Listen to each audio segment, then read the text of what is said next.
Dr. Tyagi. I am MSc PhD Botany, MCA M English, B.Ed and M.Ed, and Bhutpur Pravakta Botany, and retired as a principal. Now I am teaching to the PCSI students and Central Schools students and UP Board students. Now I am teaching the female part of the flower, that is called gynoecium. Gynoecium contains, first part is stigma, योनिछत्र, second is style योनिनाल, third is ovary या अंडाशय. अंडाशय जो है ये it makes fruit. In it there is a ovule.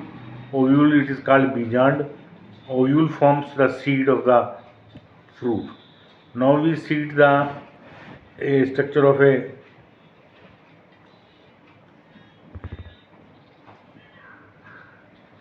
gynoecium. In gynoecium we see that a embryo sac is present in this. You can see in the diagram that chalaza it is nibhag, then nucellus pradhe, then integuments avran, then embryo sac bhrunkosh, then macropyle bijandwar, then hilum, then funicle bijandvrant, and the whole structure is called ovule. If we see a embryo sac, then on the one side we see the antipodals, then central cell, then polar nuclei, then egg cell, then synergids.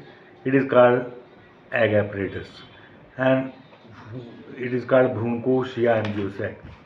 Now we see how the development of takes place the female gametophyte. In a ovule we see the primary archisporal cell, प्राथमिक प्रपरस्तु कोशा, primary parietal cell, प्राथमिक भित्ति कोशा, then megaspore mother cell, बीजाणु मातृ कोशा. Megaspore mother cell divides by meiosis या सूत्री विभाजन, and 3 cells degenerate and one functional megaspore is formed. One functional megaspore is very important because it forms vacuole and embryo sac. In embryo sac, nuclei, vacuole and octant is present, and if you see a egg apparatus, then synergids, egg cells, polar nuclei, antipodal cells.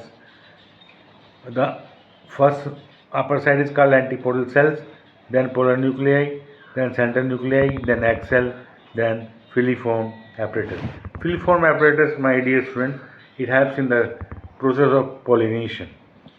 Now we see the topic pollination.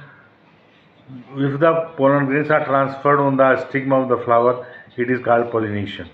There are so many methods of pollination. First is परपरागन और युग्मन, self pollination और autogamy.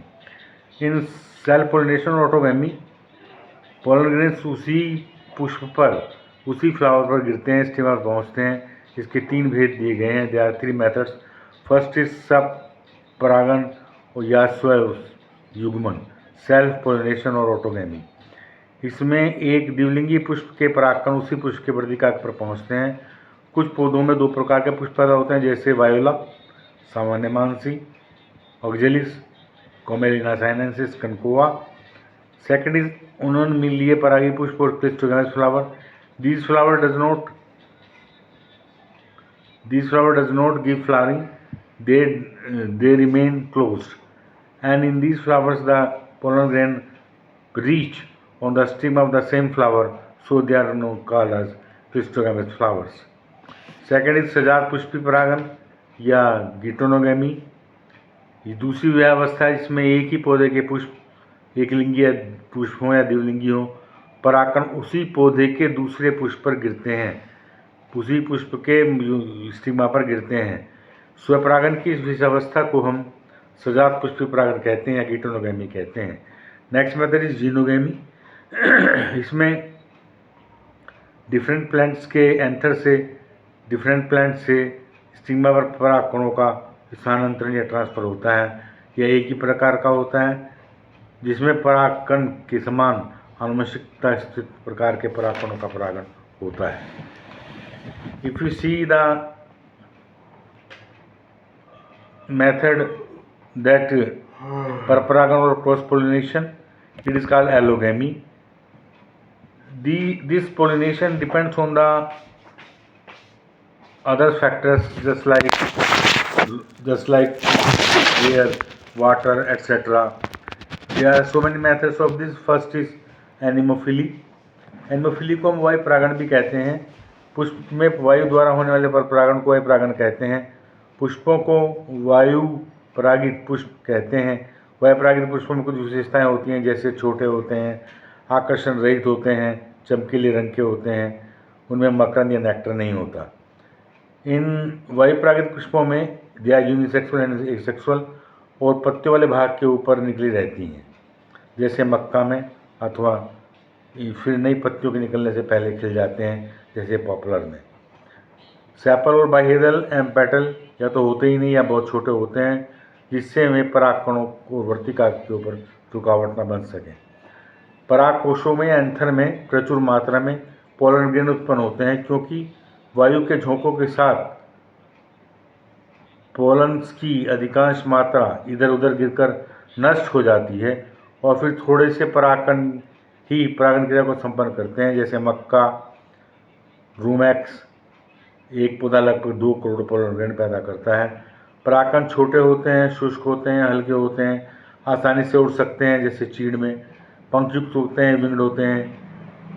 पुंकेसर के filament या पुतंतु लंबे और पतले होते हैं और पुष्प के बाहर निकलते रहते हैं, जिससे ये आराम से वायु में जा सकते हैं, जैसे पॉपुलर में। घास एवं ताड़ में पुष्पों के परागकण अपने फिलामेंट पर पहुंचते हैं, और जैसे पॉपुलर में, और वर्सेटाइल प्रकार के होते हैं, जिससे कि वायु में आसानी से उड़ सकते हैं। उदाहरण टाइफा, आक और हेजल। नौवीं सीड्स जूफुली। कितना हो गया भाई? हाँ जी सर, कितना हो गया हैं? बोलो आगे।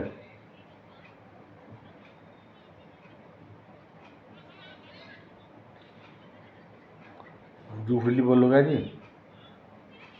बोलो। जंतु परागण ये जंतुओं के द्वारा होता है, जैसे 7 मिनट होली। एंटोमोफिली या कीट परागण, जैसे शलभ, मक्खी, बर आदि, ये कीट परागण पौधों के द्वारा होता है। जैसे मधुमक्खी, बनफशा, लार्क स्पर, आर्किड, बुगेनविलिया में होता है। शलभ या मोर, तंबाकू, धतूरा, मक्का में होता है। तितली डायंथस लिली में करती है। मक्खी रेफ्रिशिया, जो संसार का सबसे बड़ा पुष्प है, और स्कोलीपियोपस में होती है। उदाहरण जैसे कैसेला, एमोर्फोफेलस। एमोर्फोफेलस में पौधा लगभग 6 फुट लंबा होता है और कीटों को अंडे देने से इसमें कीट परागण हो जाता है। यक्का की प्रजाति भी के बीच भी ऐसा ही होता है। सेल्विया में एक कीट परागण very important, it is asked in examination. You can see the flower, upper lip and lower lip. Lower lip contains a platform and the upper lip contains 2 stigma, flower stigma, the fertile stigma and the lower stigma. The fertile stigma drops pollen grains on the platform and it reaches on the stigma and कीट परागण is possible. Thank you. Now I will teach the next topic tomorrow. ठीक है जी? Now I will teach the next topic tomorrow. बस हाँ। 8-9 minute Holi. हाँ तो कल ये सब होगा ना।